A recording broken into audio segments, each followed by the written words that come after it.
We are so close. We are on the downhill slide. This is the last full chapter that we're going to do. It also happens to be my favorite topic in the whole semester. And then we're going to cover a smidge out of chapter 5. We're going to do a little bit of thermo. We're not going to cover the entire chapter by any stretch. We're just going to cover little bits and pieces. So here we go. Chapter 10, the gas laws. We're going to talk about properties of them. We're going to hit deviations from the ideal gas behavior, but we're going to talk about the gases. So let's go. Let's talk first of all about the characteristics of a gas. And if you really get this and understand the meaning of this particular topic right here, the rest of the gas laws to me make sense. They absolutely make sense. So let's start with the properties of the gases. And we're going to go back a little ways and talk about properties of solids and liquids. And let's talk about their particles. You know that all matter is made up of these tiny particles. We call them atoms. And that atoms can be single atoms, or they can be joined together to form molecules like water molecules or nitrogen molecules or oxygen molecules. And that these molecules, depending upon how much energy they have, that's what it boils down to, is how much energy they have. If they have lots and lots of energy, then they have enough energy to be in the gaseous phase. If they do not have enough energy, then they can either be in the liquid or a solid state of matter. And if they're in the solid state, then that means they don't have enough energy to break the bonds that hold them in place. And that means that they are rigidly packed so tightly, in fact, that they cannot change their position, that they only sit next to each other and they vibrate or wiggle. We talked about that way long time ago in chapter 1. And so they don't have enough energy to break away and break free from each other. So they just sit there and vibrate next to each other or wiggle next to each other. That's all the motion that they have. But if you give them some energy, then they can have enough energy that maybe they can slide around, move past each other. And that's called the liquid state of matter. So again, it all depends on the energy that each particle contains, depending on whether it's a solid, a liquid, or a gas. And that also depends on how much space there is between each particle. Particles in a gas have a tremendous amount of space in between each particle. As a matter of fact, if you had a balloon that's filled with some sort of gas, helium gas, hydrogen gas, whatever it is, most of that balloon is empty. There's only a few particles of gas in there, but they're moving around so fast, hitting the walls of that container, that it causes pressure. But you know you can take that balloon and you can compress it, you can push it so that it can take up less space. So these things are properties or characteristics of gases. Okay? Because gases are compressible, that means that we can shove them into lots of different shapes. So it can take the shape and the volume of its container. We can make it take up more space by putting it in a larger container, or less space if we put it in a smaller container. And we can make it take lots and lots of different shapes. We can have shaped balloons or shaped bottles. So, and also because we can change the volume, we can densities of gases, because they're so much lighter, they have significantly less density than their liquid and solid counterparts. Okay, and gases, because they can spread themselves around, they tend to form homogeneous mixtures, because they're going to spread themselves evenly throughout whatever space they're in. So these are some properties. And if you understand that particles of a gas, they can't see where they're going. They're not alive. So they're going to, they have lots and lots of energy, so they're going to bounce around everywhere. And when they bounce around, they're going to hit things. They're going to hit each other, and they're going to hit whatever container they're in. And that is going to cause pressure. And a lot of times it causes a lot of pressure because these gas particles have a tremendous amount of energy. We know they have a tremendous amount of energy. They must.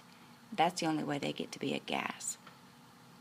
And if you take something that is in a gaseous state, it already has a lot of energy, and then you give it tremendously more energy by throwing it, say, in a fire, then you're giving those particles even more energy.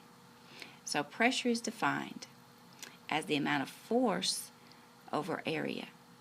So if you take, say, a hairspray can that's empty, or a paint can that's empty, that does not have a lot of area in it, and then you take these gas particles, maybe there's not very many left in there anyway, and you put them in this enclosed area, and you give them more and more and more energy by throwing them in a fire, then they are going to hit those walls of the container with a great deal of force. And pressure is defined as force over area. So they're going to continue to hit with more and more force over a tiny enclosed area.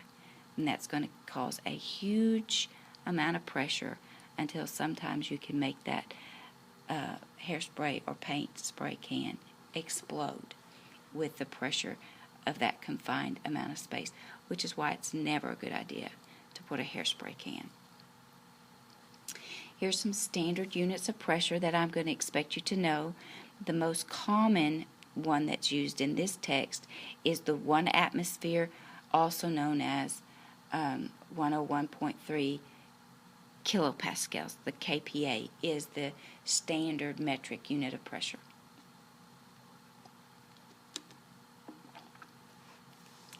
An Italian man named Torricelli did a lot of work with gases and pressure. So he had a pressure unit named after him in his honor, the torr, T-O-R-R, torr. And so he invented the barometer and some other instruments, but most famously he was invented the barometer, which is an instrument that's used to measure barometric pressure or air pressure. So a unit of pressure was named for him. We measure air pressure in the United States, usually in millimeters of mercury, which back in the day they did use, before they realized mercury was poison to your bloodstream, they used a pool of mercury inside a barometer because mercury does not evaporate. Mercury is very, very dense, so it's 13 times more dense than water. So if you had a bowl of mercury, it could be 13 times smaller than a bowl of water, and plus water will evaporate, so you'd have to keep filling that bowl up. And what happens with a barometer is the air pressure from the air will push that liquid up into the barometer to measure how much pressure there is in the atmosphere. It works very much like a straw. We think we suck liquids up into a straw. We don't. We suck the air out of the straw, and the liquid around it pushes the the air around it pushes the liquid up into the straw. That's how straws work, and that's exactly how a barometer works. But when you use a mercury barometer, the air pushes it up, and you would have to have a column 13 times taller for water barometers rather than mercury.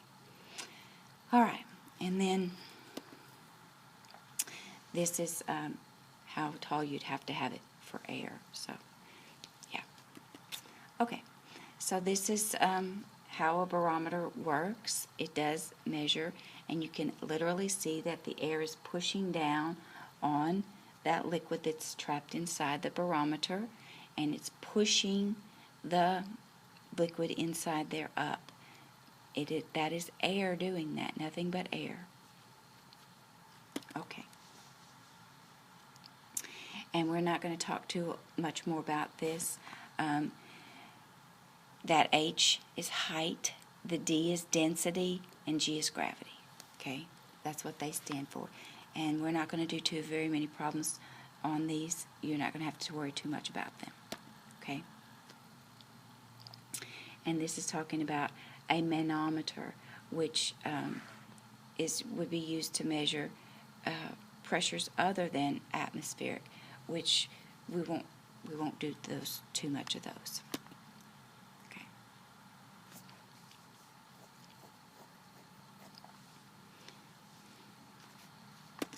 And this is just how you do this. But again, I'm not going to ask you to do these. They're not too hard to do. The height is in meters, and you're given the density there, and then gravity. So they're not hard to do, but they're not one of our objectives for this course. So, and then here's our big one for this particular chapter. These are called the gas laws. Now, you can take your time if you would like to, if you don't have anything better to do with your time, and you can learn Boyles Law, Charles' Law, Avogadro's Law, if you choose to. However, the combined gas law is called the combined gas law for a reason, because it combines all those others into one. So, yes, it's important that you understand Boyles Law and Charles' Law and Gay-Lussac's Law and all of those others. However, it's ridiculous for you to learn all those formulas, because you can combine them into one. And that is exactly what I'm going to show you how to do. So please do not spend your time, please, I'm begging you, do not spend your time learning 4 different formulas. Learn one. And then I'm going to show you how to eliminate the things that you do not need. Now, I am going to go over each with you, and then I'm going to say, don't memorize them. Learn the one, and you will have them all. Okay? Here's Boyles Law. Again, Boyles Law, if you really understand what a gas is and what it is that causes pressure in a gas, Boyles Law makes perfect sense. Okay? A gas is made up of these particles that with lots of energy. They have the most energy of any of the states of matter, any of the 3 common states of matter, let me put that. And remember what's happening. These gas particles are moving around inside a closed container. And if you give them less space to move in, what is going to happen to the pressure?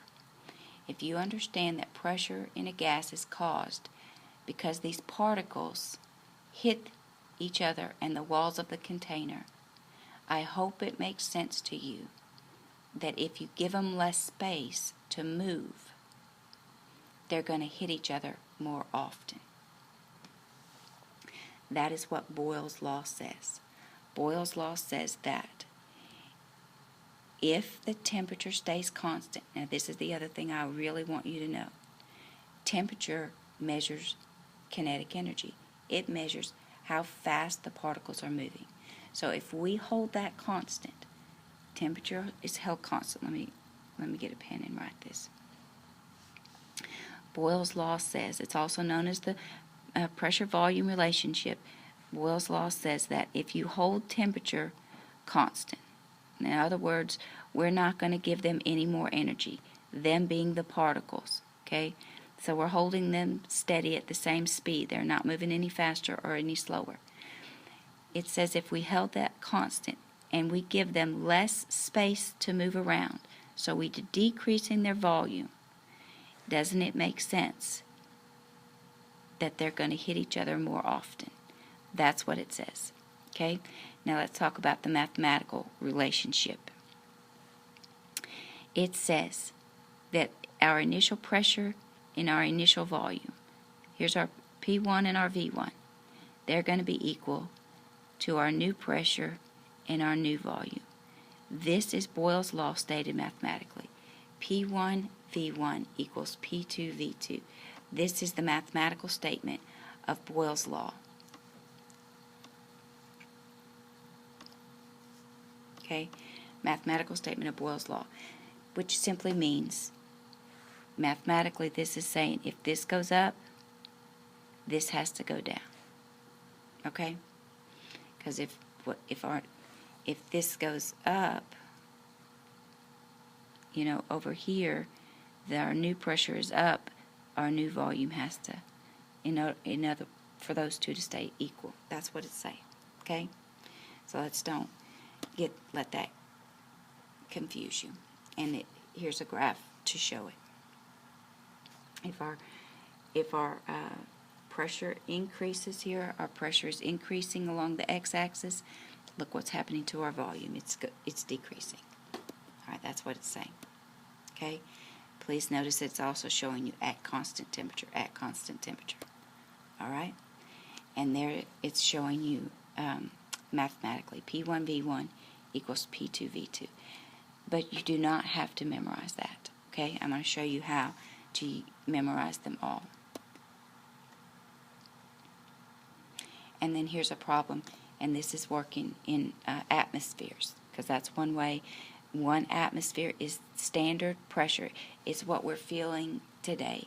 Now today, I'm doing this on Monday when it's been raining, so it's probably a little bit higher pressure than one atmosphere today. But here's a practice problem that you can work, sample problem 10.2 in your text. Let's work this one very super quick to get together. We know that according to Boyles' Law, pressure and volume have to stay constant. On the left, they have to equal what their products are, P2, V2 on the right. So let's multiply them on the left. Our pressure when I'm solving these, I go down like this, P1, V1, P2, and V2. So my first pressure was 1 atm. My first volume was 5.82 liters. My new pressure was 1.92 atms. My new volume is what I'm looking for. So you're just going to set this up, and this now is a substitution problem. So my P1 was 1 atm. My V1 was 5.82 liters. That has to equal 1.92 atms times V2. So you can see that you're going to multiply 1 times 5.82 and then divide that by 1.92.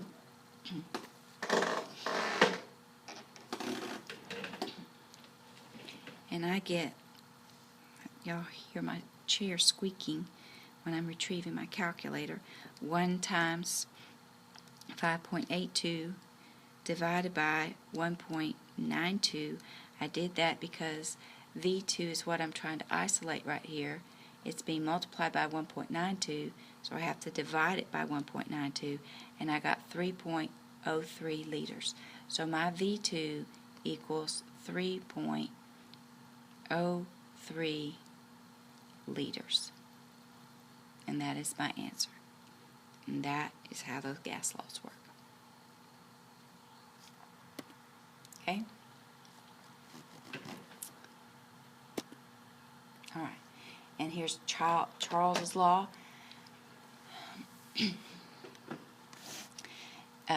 Burdg combined Charles's with Guy, however you want to say, Gay Lustig. Guy was a Frenchman, and he talked about pressure and temperature. Charles's law says that if you hold pressure the same, so we don't want those particles to hit any more often. If you want pressure to stay constant, then if you give those particles more energy, in other words, you increase the temperature, you better give them more space to move around also. So if you increase their energy, increase the temperature, that volume must also increase if pressure stays constant. That's what Charles and Guy said. Okay? Called the temperature-volume relationship. If pressure is to remain constant and you increase temperature, volume must also increase. And you see that that is your formula for it right there. Please notice something about your temperatures. In this case, your temperature absolutely must be in kelvins. The reason that your temperature must be in kelvins here is that standard temperature is 0 degrees Celsius. And you absolutely cannot have a 0 in the denominator of a fraction. And notice where your temperature is. It's in the denominator of the fraction. So you cannot leave your temperature in Celsius. You must change it to Kelvin. To do that, you add 273. That's from a previous chapter also. To change Celsius to Kelvin, add 273. For this entire chapter, all temperatures must be in Kelvin. All right. Again, we could work this sample problem. It's just a matter of isolating your temperature or volume, whichever one, but use that formula, V1 over T1 equals V2 over T2, but there's no reason to memorize it, okay? And then here's Avogadro's Law, where it's talking about the number of particles. N stands for number of moles. N is number of moles, number of moles. Remember that number of moles, that's 6.02 times 10 to the 23rd. That's what it's talking about, because that should make sense to you also, I hope. If you add more particles in there, you add some more particles to your gas, is the gas are they going to hit each other more often, less often? What's going to happen? So if you want your temperature and your your temperature and your pressure to both stay the same, you do not want them to hit each other more often, and you're not giving them more energy or less energy, but you put more gas in there, you better give them a bigger container to move in. That simply makes sense, I hope. All right, that's what it's saying. V1 over N1 equals V2 over N2. That's Avogadro's Law. That makes sense, yeah? Because Avogadro's number is the 6.02 number, so Avogadro's Law is going to have the N in it. Okay? So then let's just talk about the combined gas law. The combined gas law is this one. And we're only going to talk about the bottom one, where it's a fixed number of gases. And it simply combines Boyles Law, Charles's Law together. P1 V1 over T1 equals P2 V2 over T2. And so if the problem is talking about Boyles' Law, or if the problem tells you that, hey, temperature is held constant, great and fine. All you need to do, if the problem happens to tell you, hey, temperature is held constant, all you got to do is cross out your T's, and now you have Boyles' Law. If the problem tells you the volumes are held constant, hey, now you have the pressure-temperature relationship. If the problem tells you that the pressure is held constant, look, now you have Guy-Lussac's Law. So the combined gas law is the only one you need. There's no reason to memorize all of them. This is the only one you need. And you need to remember that your temperatures must be in Kelvin. You got to add 273 to them. All right?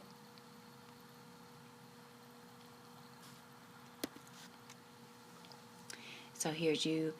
I personally don't like to do my particular problems like this, I like to have my numbers all down the side of my paper, and I do like to solve for my variable, whatever letter I'm solving for. But I like to have my P1. Oh, I need a pencil.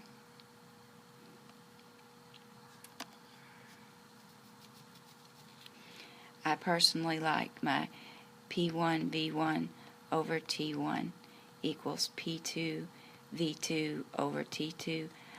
And we're solving for V2. I need to see, I need to multiply by T2, so I need to multiply this side by T2. And I need to see this crossed out. I need to divide by P2 because I'm trying to get that V2 by itself. Okay, I need to divide this side by P2. I need to see that happen myself. Okay, and now it becomes a substitution problem. Please understand and remember when you put this in your calculator that if you're going to leave this a time sign down here, this must be in parentheses. It must be in parentheses. Okay? I usually do 757.2 times 238.8 times 6.25 divided by, then again I do another divided by. Since they're both in the denominator, that's how I would choose to do that one particularly. All right? We're going to work another sample problem, but I think you should be able to get these. They are my absolute favorite thing, and I hope they become yours as well. I'm going to give you several to work, and there's some in the back of the chapter to work as well on these. I hope you enjoy them.